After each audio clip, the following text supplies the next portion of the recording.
Capablanca had a superpower. Yes, you heard that right. Do you know what power Capablanca had? Turning the difficult into something that truly looks easy.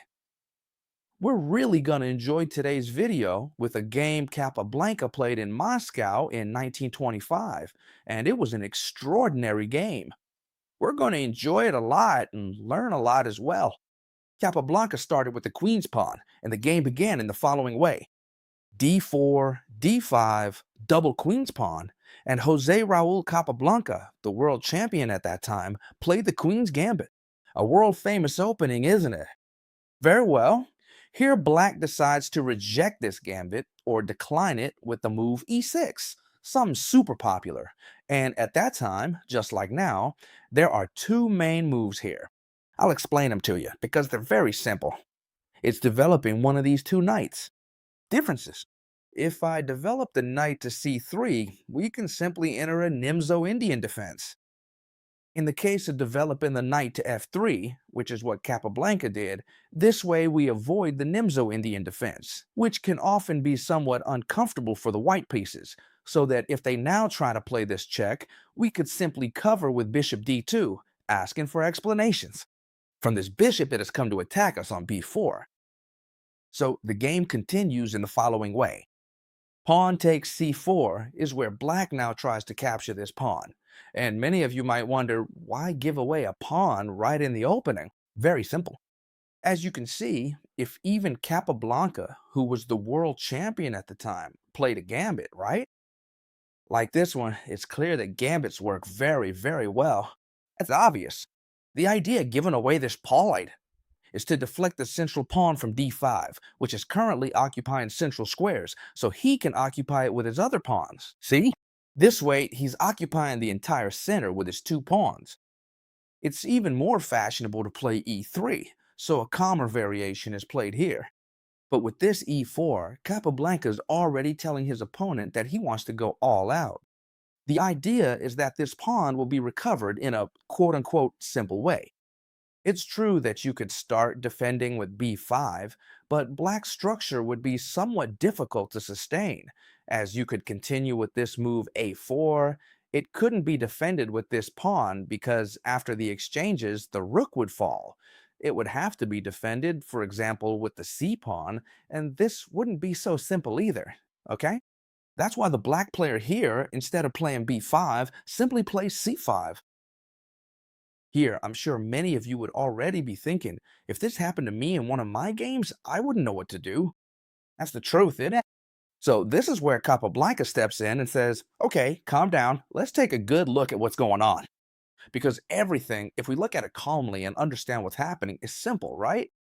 Well, the only thing that's happening is that they're threatening this pawn. And in fact, is defended, right? How many pieces are attacking? One and two. How many are defending it? One and two. So everything's fine. I could continue if I want. For example, with this quiet move, bishop takes c4, I get back the pawn I'm down and stay in a calm position. But Capablanca wanted to complicate his life a bit and chose to play one of the structures. How important pawn structures are and knowing them, right, friends? He wanted to play one of the most famous structures in chess, and that's the isolated queen's pawn. I'll explain it to you, okay? For all of those who don't know it, it's very simple. Here, after the exchanges, we reach a position where white has a queen's pawn. See? Queen's pawn, isolated. What does isolated mean? That it has no pawns on its adjacent files. That means this pawn will always be alone, and that has good things and bad things. Bad things? Y'all know them, right? An isolated pawn is very easy to attack, especially in the future. Why? Because no one will be able to defend it properly, especially the pawns, and so it can be easily attacked. But what benefits does an isolated pawn have? Well, since there are no pawns on the sides, all these squares are free for the pieces and for the bishops and knights to come out immediately. So when you find an isolated queen's pawn position, whether for or against you, you should know these two things. When you have pieces on the board, it's a good idea because it'll give them freedom. But when there are no longer pieces on the board, it won't be such a good idea anymore. Therefore, you shouldn't trade pieces just for the sake of trading. The game continues as follows. Knight f6 attacking this point, and Capablanca says, well, simple. I develop the bishop and capture the remaining pawn, so that now I'm defending the pawn you're attacking, right? Normally, when we have an isolated pawn, and especially a passed pawn, what does passed mean? That there are no pawns in front that can stop it. You have to try to block it immediately. For example, here a logical move would be bishop d6, blocking this pawn so it can't advance, and that's what happened in the game. You'll see that this is really very interesting and very important, but what's truly impactful and will fascinate you is what's coming in a moment. The game continues with castling. I'm going to go through this a bit faster because these are simple development moves. For example, Capablanca comes to pin this knight here, bishop g5. Now that's a good idea. Why? Because this bishop can't be easily kicked away either. They're simply threatening at some point to come with the knight through here to e4 and put a lot of pressure on it, right? And then black does exactly the same thing. The game continues with knight c3, exactly as we had predicted. Black can't play knight c6 thanks to our pawn, and they have to play knight d7, but well, that also works for them because they defend this knight again, and at some point they can move this queen without having to double their pawns, right? And here, naturally, Capablanca says, well, I've got all my pieces developed. I'm going to apply pressure by improving them. When you don't know what to do because you've castled and all your pieces are developed, you should improve your pieces. In this case, the knight can join the attack, along with the bishop.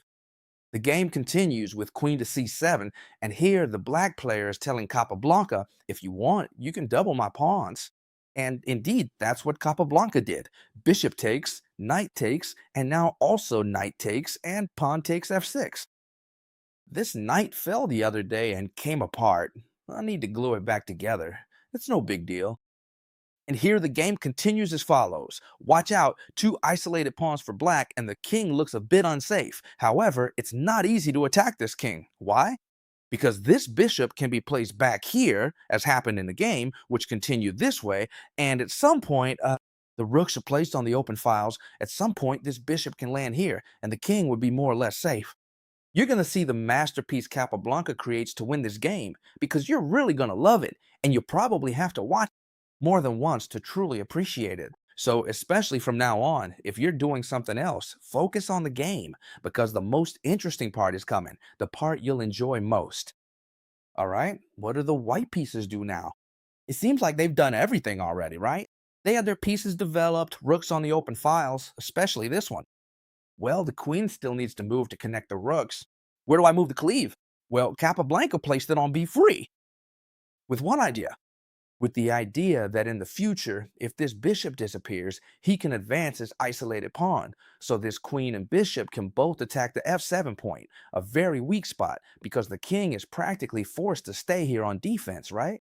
This queen also puts pressure on this point here. So for now, this queen isn't doing anything, but she's applying long-term pressure.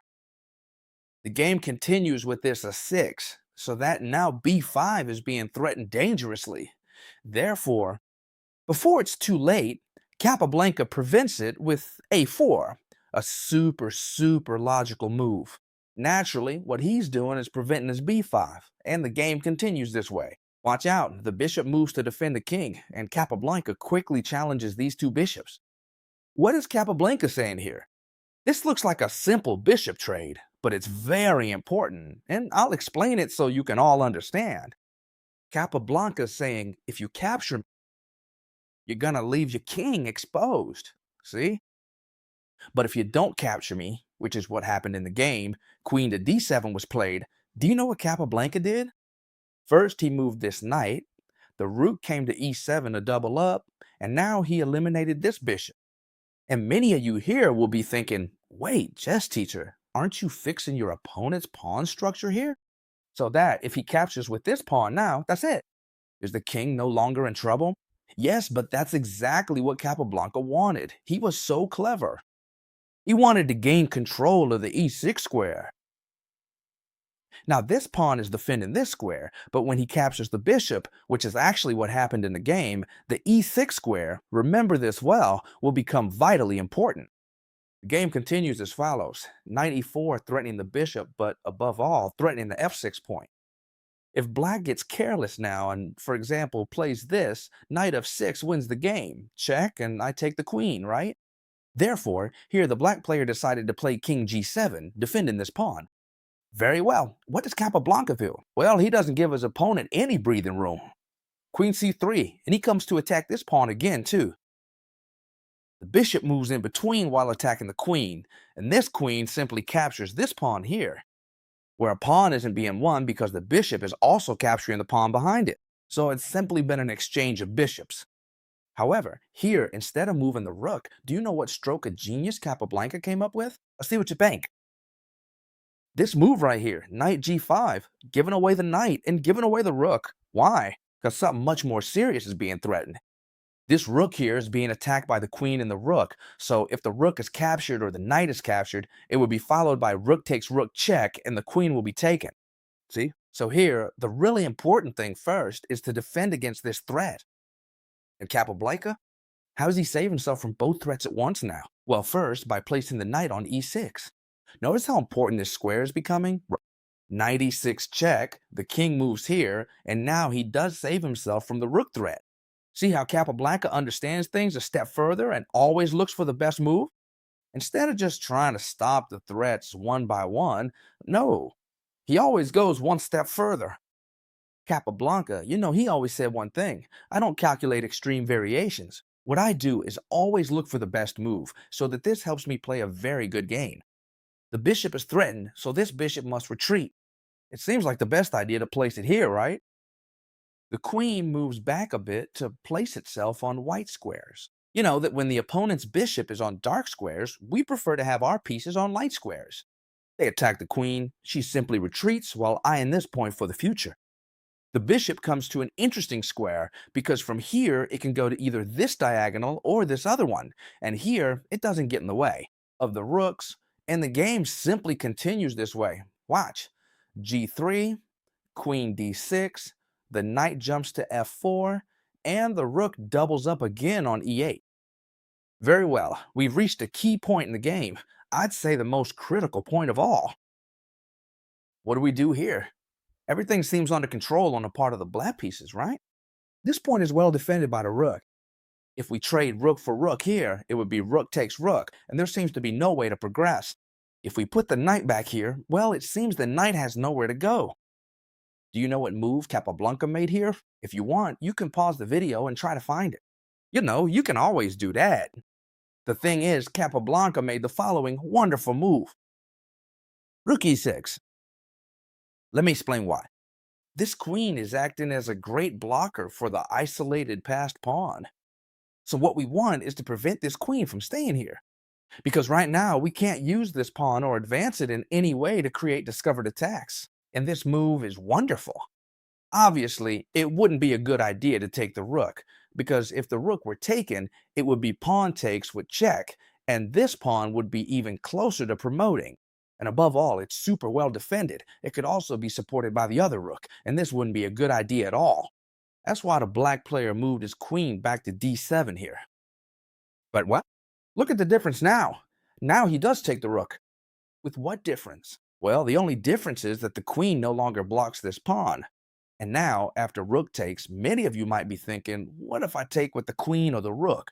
Both would lose the game, because after rook takes or queen takes, it doesn't matter which, this pawn would advance, giving a discovered check and taking the queen, or the rook if it had taken with the rook. Therefore, there's no choice but to take with the king. And Capablanca already had this. Planned and premeditated, because now he was going to take this pawn right here. For now, Capablanca is up a pawn, but it's not serious yet, because the black player found a fascinating resource here. It wouldn't be a good idea to take the queen, since after rook takes, white would have a huge initiative, an extra pawn, and it's a pass pawn. So here, black found the resource, of bishop takes knight. So if Capablanca takes the bishop now, it would be queen takes and rook takes. The king could escape via d6, this pawn would fall, and careful, it could be a position where black might feel they could fight for a draw quite reasonably. However, Capablanca didn't allow that. Instead, he did the following. Rook e1, and now you'll tell me, hey, but now the bishop retreats, and at this point, Capablanca's down a piece. Yeah, that's correct. First of all, it could be recovered with this move, but Capablanca didn't do that. Instead, he made a brilliant move. D6, check. This way, the pawn can't be taken by the queen because she's pinned, nor by the bishop because it's pinned, nor by the king because rook d1 check would follow and the queen would be lost. So the only move is the king. See?